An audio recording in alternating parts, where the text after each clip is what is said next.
We are recording the interview of Shawn Silverman.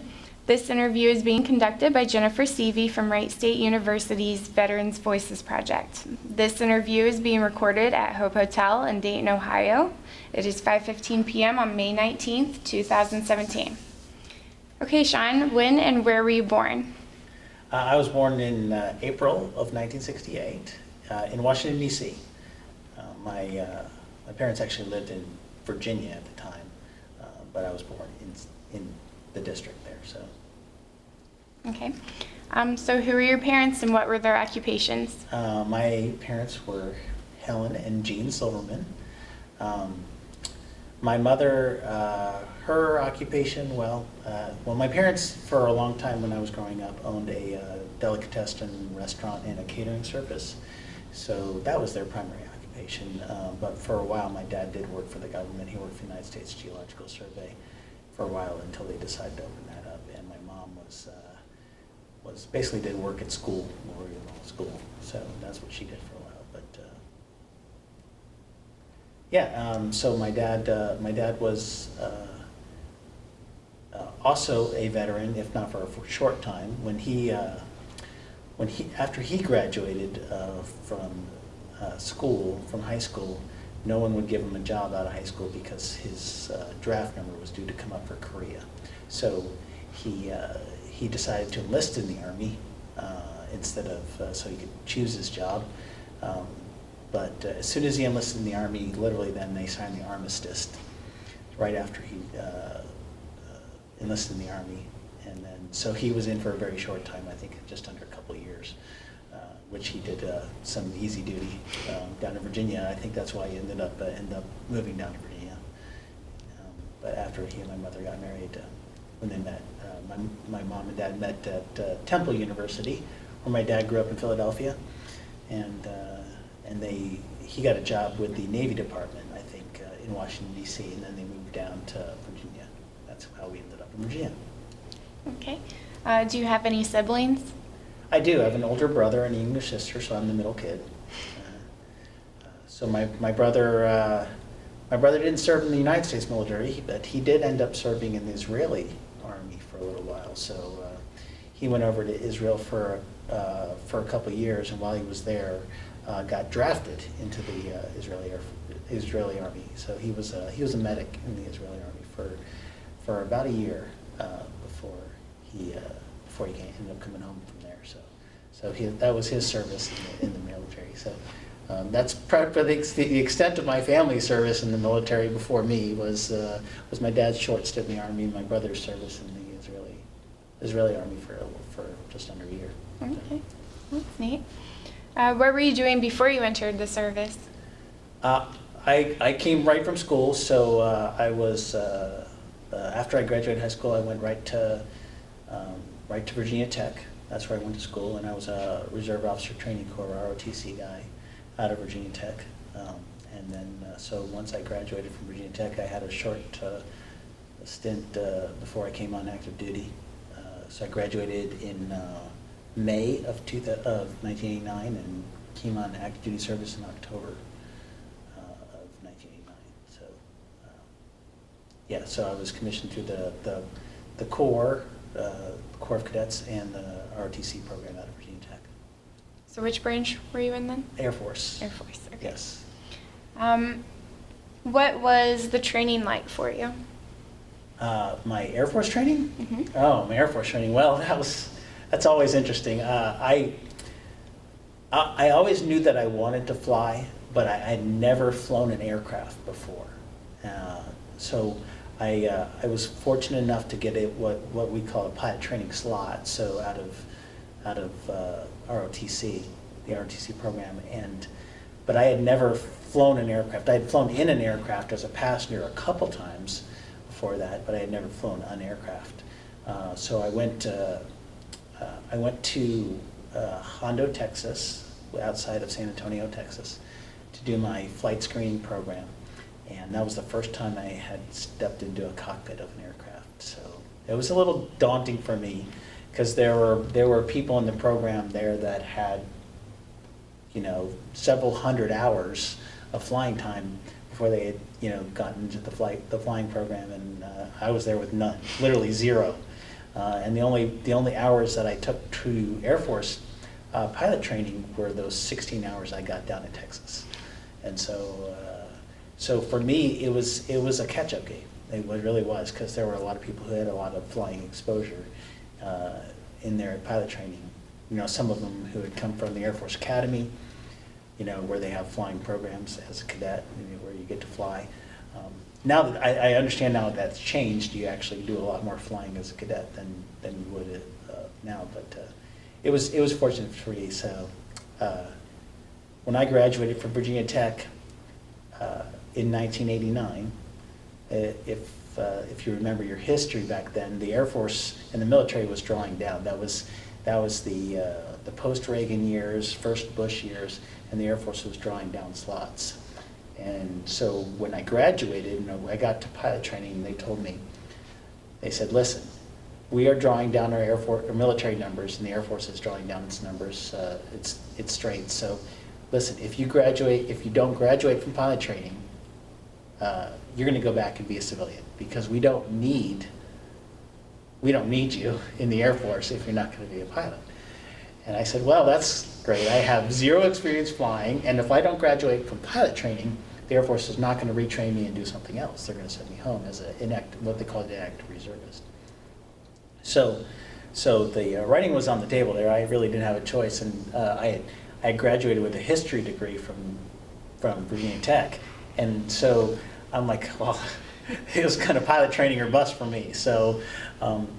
And it started off really rough, to be honest with you, because it was a catch-up game for me. But started off, the training is roughly a year long, and for me, and the first couple of months were pretty rough. But from then on, I think the light bulb turned on, and I understood what was going on, and was able to do, actually, in the end, really well in pilot training. So I ended up, my first assignment in the Air Force was actually to come back and be an instructor at pilot training. So I ended up flying T-38s, the jet trainers, at Vance Air Force Base, Oklahoma, for basically about 4.5, 5 years as my first assignment in the Air Force before I went on to do other things. So training was, for me, difficult at the start, but in the end, I really learned that I really did love to fly, and I was right in my first guess, but it was a little daunting at first. Did you have any instructors that still stand out with you today? Oh, certainly, they all did. It was a very formative time in my life, certainly, and so I can remember just about every flight. I mean, it was that incredible to me that I can remember just about every flight, at least most of them. And I had some really good instructors, and I had some instructors that were tough. I remember in one particular, in the first part of the training, you go through T-37 phase, which is a small side-by-side aircraft. And I had, my first instructor was very intimidating. He was all of 6 feet 5 inches tall and very broad shoulders. And he took up, because it's a small aircraft, he took up 3/4 of the aircraft. So I ended up learning to fly sitting like in this, because he was so big. And so I learned to fly like that. And he was very intimidating. He was the kind of the guy that would grab your oxygen hose, move your head around if you weren't looking around, or do that thing. So he was very intimidating. So until I got the hang of it, it was tough. But I remember him very well. Tom Sands is his name. I remember him today. And it was funny because after I got further along in my career, I ended up being assigned with him again when we were doing something else entirely.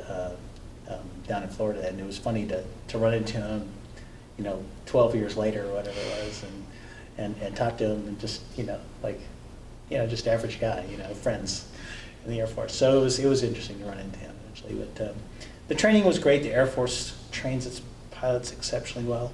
I mean, even better this day. And I was very fortunate to get that opportunity. Okay. So you said you were there for about 4 or 5 years? Yeah, I was there for a year as a student, and then I came back as what they call a first assignment instructor pilot.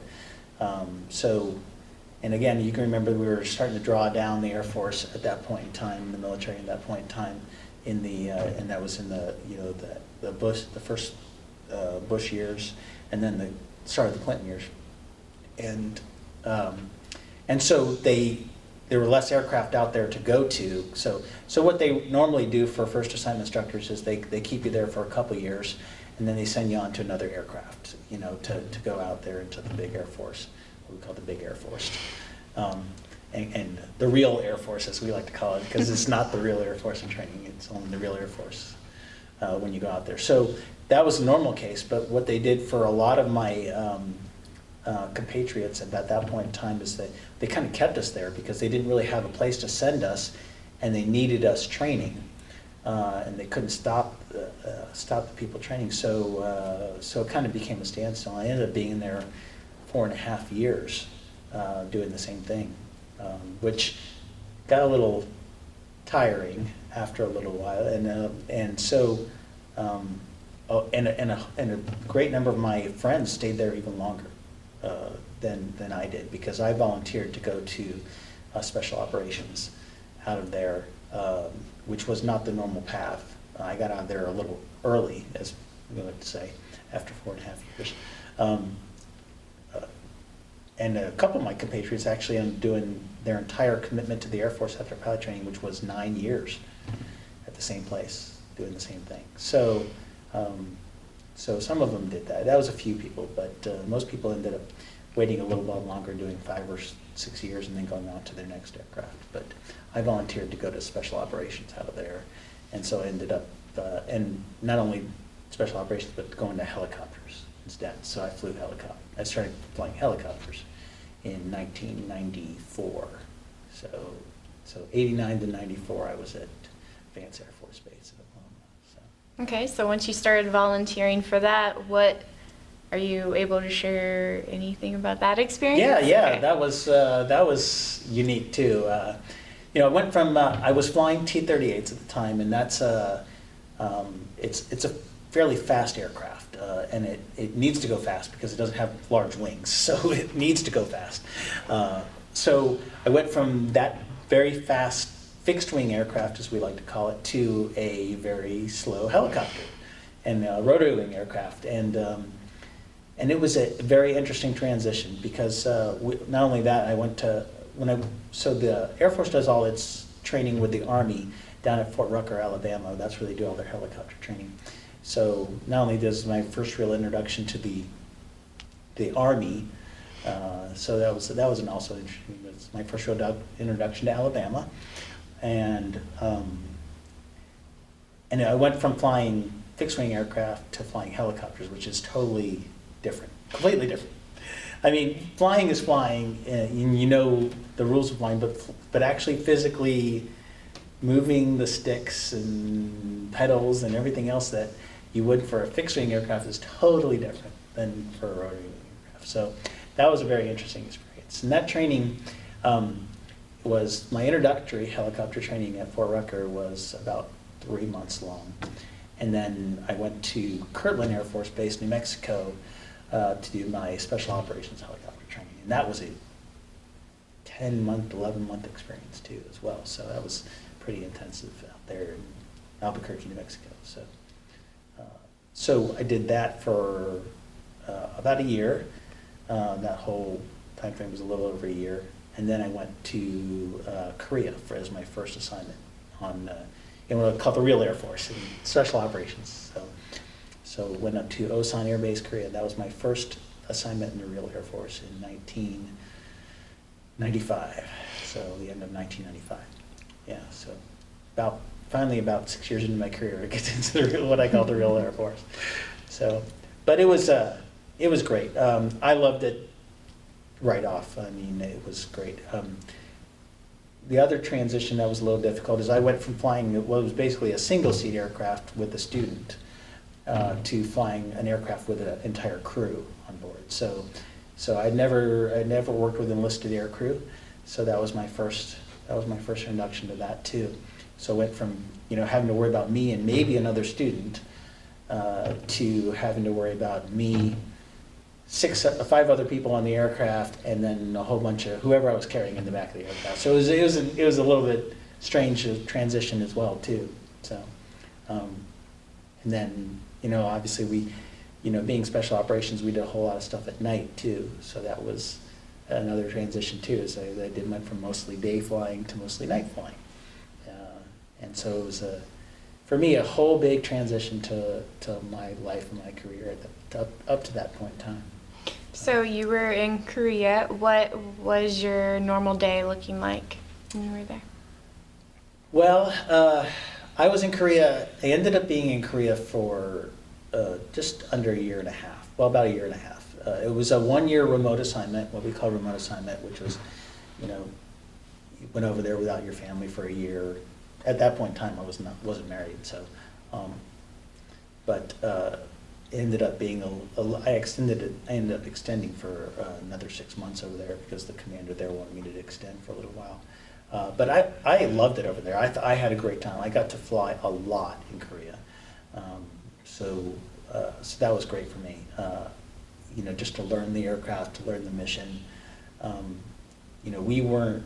It wasn't your typical special operations unit because we were there more for the what if as opposed to the active ongoing operations of what was going on. So if the worst thing in the world happens in Korea, then we're there to respond to that. So it was a lot of training, but a lot of flying. It was good stuff, and it was a challenging environment over there. Most of my day was fly until 1, 2 o'clock in the morning, come home, sleep. Unfortunately, I've always been a day guy, so I'd always be up with the sun anyway. So for me, it was, and then I'd occupy my time in the morning and, go to the gym and that kind of stuff. And then go do it again and go back to work and go do it again. But yeah, hopefully if I was flying. So Korea was very interesting. It was a great first operational assignment because again, I got a lot of experience and a lot of exposure. And of course, in the end, it was the best assignment of my life because I actually met my wife there. So my wife was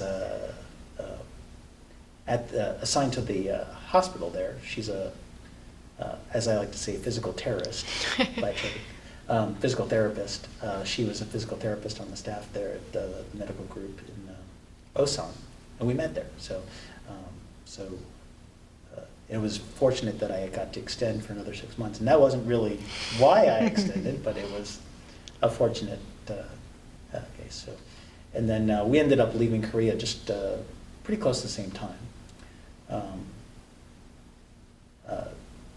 And I ended up going to RAF Mildenhall in England, and she ended up going to Spangdahlem Air Base in Germany, and that was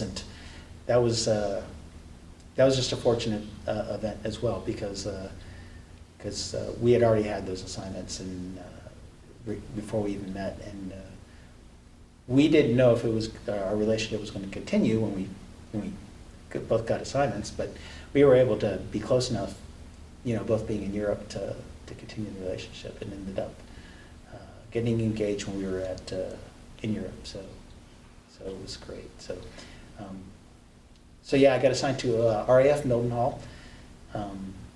That was interesting in and of itself too, because when I got to RAF Mildenhall, I literally walked into the new squadron with my bags, my helmet, all my stuff. Walked into the squadron and everybody's running around, and and there's stuff going on. I'm like, what's going on? And they're going, well, there's a problem in I think it was Kinshasa in Africa, Kinshasa. And so we are going down there to do what's called a non-combatant evacuation. So in other words, they evacuate the embassy at that point in time. So when the State Department evacuates the embassy, they fly in there with the helicopters and pull them out, because we're able to react to that. We were able to react to that very quickly and go down there. So I walk into I walk in with all my bags to the squadron, and they're like, hey, we need somebody to go down to Italy. Because on that time, it was before Allied Force, right before Allied Force, and we were keeping a constant vigil. We were at Brindisi Air Base in Italy, and flying over into Bosnia at that point in time, and so so they said, we need somebody to go down to Italy, and there's a C-130 that's getting ready to leave in an hour and a half, and we need you on it. So I haven't even checked into the unit, I haven't even done anything, and I just arrived with my bags, and I said, well, I'm already packed. So I got onto that C-130 and flew down to Italy, you know, and the rest of the squadron was going out towards Africa, and so I was down in Italy for almost 2 months because they had to go down to Africa. They ended up not doing anything, by the way, but and they ended up coming back. But at that point, it changed the schedule and everything else, and everybody had to reconstitute. And so I'm down in Italy for 2 months. Still haven't checked into the unit. So I come back from Italy, and well, I'm getting ready to come back from Italy, and they tell me, hey, listen, we need you to go to Belgium for 6 weeks. So I come back from Italy, I get on an aircraft, and I fly to one of our aircraft, and I fly down to Belgium. So I'm in Belgium for 6 weeks, and I come back from that, and they say, you need to go back down to Italy. So I go back down to Italy, and I'm down in Italy for another couple of months, and I come back from that, and I'm like, well, you need to go on an exercise in Germany. So I go to Germany, and literally, I am gone for seven months of my, supposed to be 2 years in England, and I haven't checked into the unit yet. And so I actually come back from this exercise in Germany, and I land in England, and my squadron commander is there, and when I walk off the plane, and he introduces himself first, because I've never met the man yet. I've talked to him several times, but I've never met him. And he goes, listen, all right, you are not going anywhere or doing anything for the next 2 weeks. He goes, I need you to in process. I need you to get on what we call a recall roster, which is how they contact everybody, because they didn't even have a phone number or address or anything for me in, you know, where I was there, because I didn't have one. I didn't have a phone. At that point in time, we didn't have cell phones, or there weren't a lot of them, you know, and I didn't have an address. I didn't have, you know, all my things are still in storage somewhere. I don't know where they are, because so I ended up getting a place, you know, within a couple weeks, and finally got all that settled. But for literally, you know, a quarter of my tour in England was, first quarter of my tour in England was spent somewhere else. My squadron commander didn't even know me. So it was very interesting. It was a great time in my life, because again, although I was seeing my wife Sherry, now wife Sherry, but we weren't engaged yet. We weren't, and it was a good time to be doing all that, because, you know, I didn't have anything that was tying me down to somewhere else, you know. So it was great. But so I did 2 years in England, although most of it was spent not on the island. You know, most of it was spent down in Italy, or in Europe, or somewhere else, or in Africa. So all that time was really spent doing other things. And when I wasn't there, I was with my now wife. So, but we got engaged while we were out in England, and while I was out in England, and we ended up getting married there too. So we got married right before we were going to come back to the States. So our next assignment. So and that was, of course, the highlight of my life. But well, I can say the birth of my children was the highlight of my life. But the next highlight. So we did. I did 2 years in England. My wife did 2 years in Spangdahlem in Germany, and then after that, we got stationed at Hurlburt Field in Florida. We actually got stationed together for our first assignment as a married couple, which was great. So I was still flying special operations helicopters, but as my wife will attest to you, I was not home at all. So I mean, we did 3 years in Florida, but I was gone, I would say, on the average 300 days a year. So, but you know, she had her job she was doing, and she was doing great things down there too, and really, and it was really great for both of our careers in the end. I mean, it was great stuff. But I was gone. I mean, because right as I got to Hurlburt Field, I mean, literally, when I was walking in the door for Hurlburt Field, that's when Allied Force kicked off in Bosnia. And so all that time I've been spending over in Bosnia, is we went over, and I was right there. I was proficient, and they just sent me right back to do Kosovo. So we were over there I went right back for a couple months to do Kosovo when we did that. So we went right back there, and then of course we were there for 9/11, and that was probably of my Air Force career, that was probably the most, I would say, fulfilling, but certainly the most exciting and dramatic part of my Air Force career. Because 9/11 kicks off when we're down there at Hurlburt Field, and being in special operations, we're kind of on the leading edge of a lot of stuff. So actually, when 9/11 kicked off, I was actually out in Oklahoma City, and I'd been flying special operations for a while, so I was one of the more experienced guys in the command. So when 9/11 kicked off, I was in Oklahoma City. Of course, all the flights are canceled, so we get in the rental car, and we drive all the way back to Fort Walton Beach, Florida. And the next, I'd say about 8 hours later, I'm in a car with all my gear, driving down to Tampa, Florida, which is headquarters of U.S. Special Operations Command. And then I went from there, about 4 days later, I went from there to Bahrain in Southeast Asia. And then went from there to Oman. And then from Oman, I went to the what was the ship called? I'm losing it. One of the carriers. I'm trying to remember what it is.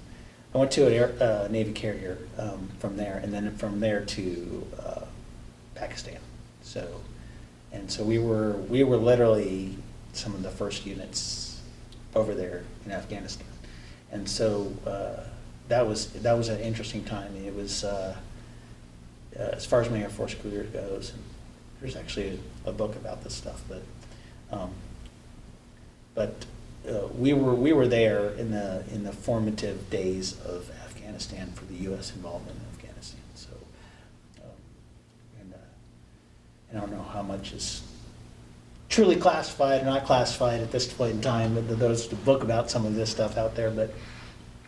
But so I was able to be out there, and I was basically the helicopter commander for that piece out there, and so it was, for me, although difficult beyond anything I've ever done in my life, it was probably the best experience of my Air Force career. It was what I was trained to do, and for lack of a better term, it's what we wanted to do. It's what we joined for. Not in the end to risk our lives or to do all that, but to help defend our country, and certainly in response to what happened in 9/11. I think it was certainly, from a career perspective, one of the most fulfilling pieces. It was terrible, awful, and amazing at the same time, and it's very difficult to describe. Certainly, I look back at that as the pinnacle of my Air Force career. Even though I went on to do other things and make higher ranks and do other things, I still look back on that time in my Air Force career as the, with quotes, best time of my Air Force career, because I got to lead men in combat, and that was, you know, something I never thought I'd do. You know, and I never really hoped I could do. But I always hoped that if I could do it, I'd get the opportunity to do it and do it well. And you know, I guess the jury's always out on whether I did it well or didn't do it well. But from my perspective, I think it went as well as it could have. And I think I had great impact and did great things. And so it's always a good thing to know that when you're called upon, that you're there, you could do it. And it was, you know, dangerous beyond anything I had ever done in my life. It was hard beyond anything I've ever done in my life, and I'm just glad we and the people, the men I went through, were able to make it through there. And knock on wood, we didn't lose anybody. So, you know, when there certainly was a lot of possibility for that to happen.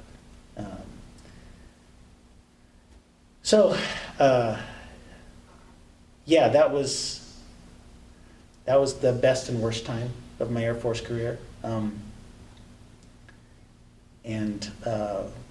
don't want to say I enjoyed it, but I want to say that I was, in some ways, a lot of ways, fulfilled by it. So it was hard. So I did that, and I got a chance to go into Iraq after that, and North Africa after that, and a couple other things as well.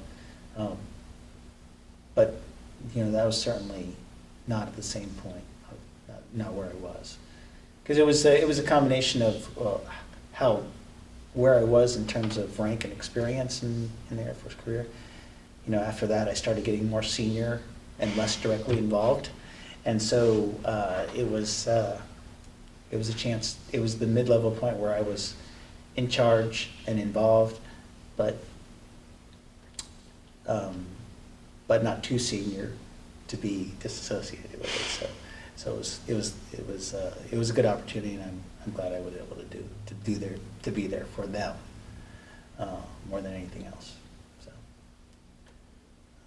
So yeah, so that was great. I did 3 years of Hobart, and was a fantastic experience, Hobart Field, because I got to do, like I said, Allied Force, and I got to do OEF, Operation Enduring Freedom, for Afghanistan, and several other things that I guess I'm not really at liberty to say right now. I still don't know how long that goes for. To work with some amazing people in the special operations community, you know, to work with, you know, those guys you hear about and read about all the time, the SEALs and the Green Berets, and our own Air Force guys, and some of the most incredible, gifted, amazing people I've ever worked with in my life. So, excuse me. So yeah, that was fantastic, and I look back on those days as kind of the best part of my Air Force career. So,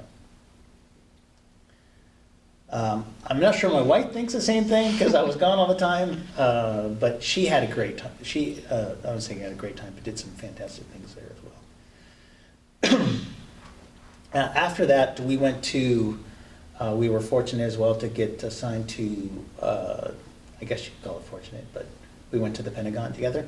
It was our next assignment to staff, and we both worked at the Pentagon for a while in DC, and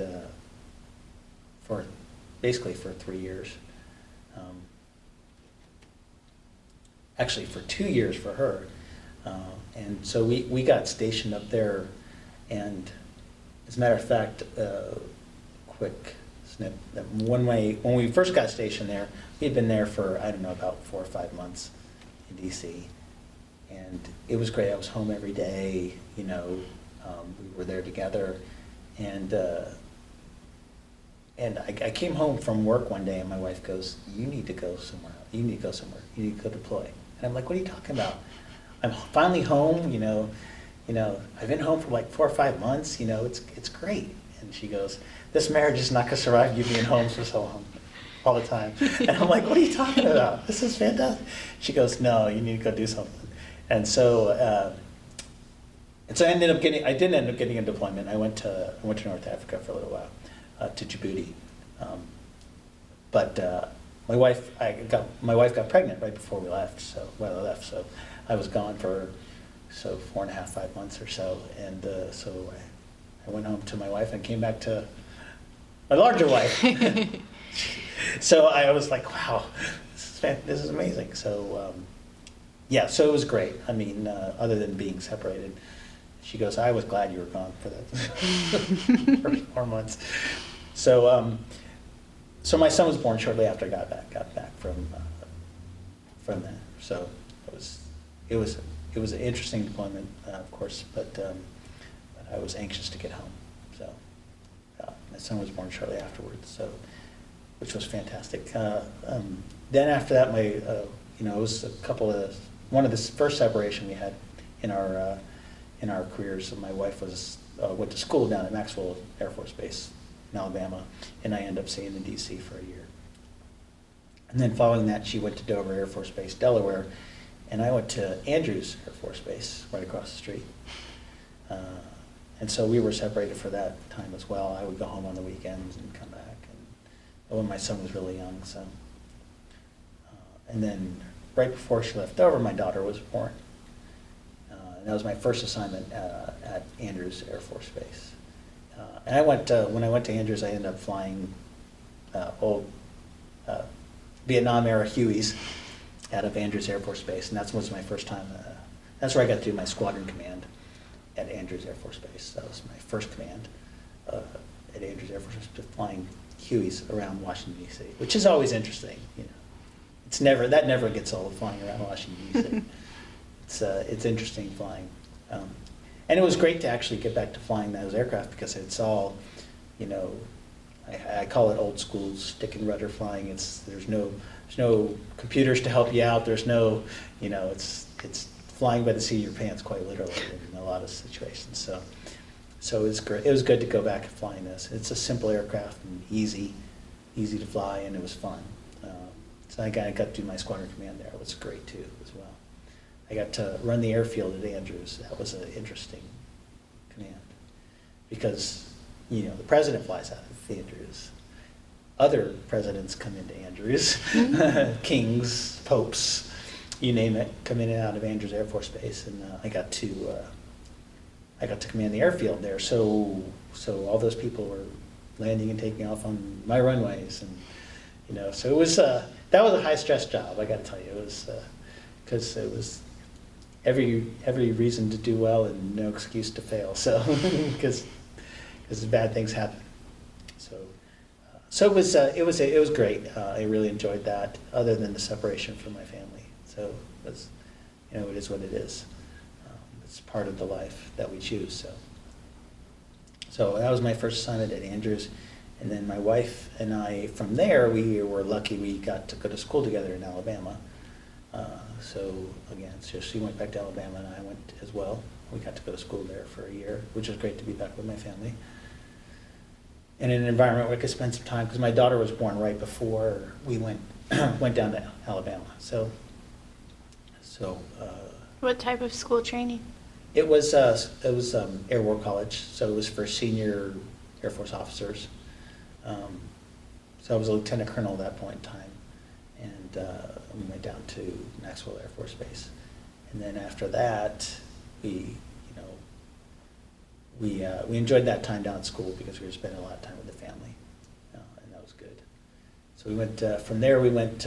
My wife got assigned to Tyndall Air Force Base in Florida, and I went back to Hurlburt Field, where the Special Operations Command, and she got to do her squadron command there, her first squadron command there. So we kind of rotated it. It was good. Our careers actually worked out well in that sense because I did my squadron command, then she got to do her squadron command, then I did my group command, and she got to do her group command after that. So we were never in command together, so that one of us could focus on the kids in the household a little bit more while we're doing our command. So our careers actually worked out well that way. So I went back to Hurlburt Field and did, and I was mainly on the staff there at the Air Force Special Operations Command. And she was doing her squadron command. And then I got picked up for my group command back at Andrews. So I went back to Andrews and got to do that again. So for a couple years. And my wife went back to the Defense Health headquarters down in Washington, D.C., where she got to do a couple years on the staff. And that was a great assignment. I really loved that. So it was a good chance to make a lot of impact. And I did a couple years there at Andrews as the group commander, and then 1 year on the staff before I retired in 2014. And my wife got picked up for her group command down at Robins Air Force Base in Georgia, and that decision was just that's enough time away from my family.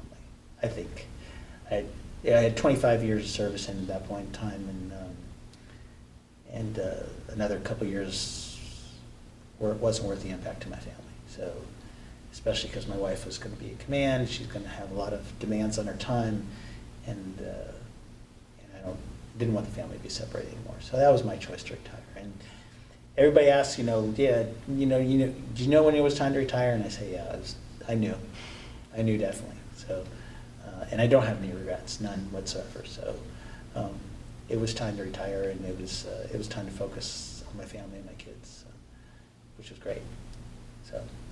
So I've been retired for almost 3 years now. So. What have you been doing with your time? Well, for the first 2 years, I homeschooled their kids. So I like to tell everybody I'm a kept man. So I tell everybody it's good work if you can get it. For the first couple years when we were down in Georgia, I homeschooled the kids for a couple years, and then when we came up here, we put the kids back in school, and basically I've been, for lack of a better term, Mr. Mom for the last year, and so my wife's awful busy. She's got a lot of work to do. She's actually the hospital commander here on Wright-Patterson Air Force Base, and so she's got a lot of demands on her time. So I'm the primary caregiver, if that's another term for it. But yeah, so Mr. Mom. But I love it, and I wouldn't change anything because my son's now 13 years old, my daughter's 9, and I'm just not going to get these years back. They're going to be gone soon. So I'm loving it. Good. Are you a part of any veteran organizations? I'm a part of the DAV, and I'm a part of MOA as well. But I'm not active in any of those really. To be honest with you, I'm primarily supportive of my wife and focused on my kids, and that's kind of the most of what I do. But I'm not really active in a veterans group right now. Have you kept in touch with anyone that you would work with? Oh yeah, I've kept in touch with a lot of them. I have certainly I've kept in touch with a lot of them. Do I have a lot of good friends from my service? I'd say I have a handful of really good friends that I routinely keep in touch with. But our community in special operations is pretty close, pretty tight-knit group. And so there's still a lot of communication between all of us. If I was closer to where those are centered, I'd probably be more active in what they do.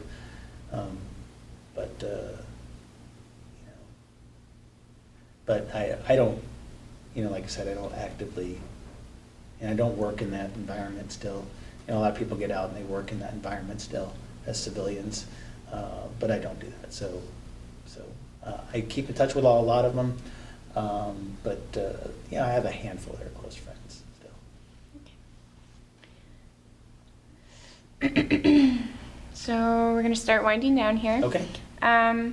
So how did your military experiences affect your life? Well, I would say overall it's positive. Certainly, I'm an unabashed American fan, fan of the United States. I tell people all the time that I've lived and served pretty much everywhere in the globe, and I can unquestionably tell you that we live in the country with the most opportunity and the best opportunity out there. And I don't say that in terms of bragging, I just say that in terms of fact, of what I've witnessed. So my travels, my service have formed me in the fact that I am very appreciative for what we have here, and I am an unabashed American fan. I will tell you that straight off, and I don't mind telling people that. I certainly don't believe that we're perfect in any stretch of the imagination, but I think we give it the best opportunity and give it the best chance. I wish more people believed that than do now. So, I'm a huge patriot, and I don't mind saying that. I don't flaunt it too much,